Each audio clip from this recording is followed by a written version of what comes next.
Dug বুলিঞ্জার IPL এর অন্যতম শ্রেষ্ঠ এবং আন্ডাররেটেড ডেথ বোলার।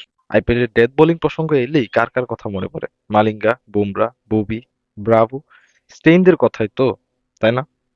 এই সমস্ত রথী মহারথীদের মাঝেও একজন বাঁহাতি ওজি পেসারের নামও কিন্তু জ্বলজ্বল করছে। তার নাম ডাগ বুলিঞ্জার। খেলেছেন মাত্র ২টি মৌসুম, ২০১১ থেকে ২০১৩। কিন্তু তার মধ্যে চেন্নাইকে ২ বার চ্যাম্পিয়ন করার পিছনে অপরিহার্য ভূমিকা রেখেছেন এই ডাগ বুলিঞ্জার। যেমন পাওয়ার প্লেতে বোলিং করতেন, তেমনই দুর্দান্ত বোলিং করতেন ডেথ ওভারে। Bollinger. Gone! What a wonderful catch by Matthew Hayden. IPL death ওভারে একাধিক আইপিএল লিজেন্ডদের ডেথ বোলিং এ পিছনে ফেলে দিয়েছে এই ডাক বোলিঞ্জার। শুধু যে রানের দিক দিয়ে চাপে রেখেছেন এমনটাও না, উইকেটও তুলেছেন নিয়মিত। ২৪ ম্যাচে ২৩টি উইকেট পেয়েছেন ডেথ ওভারে।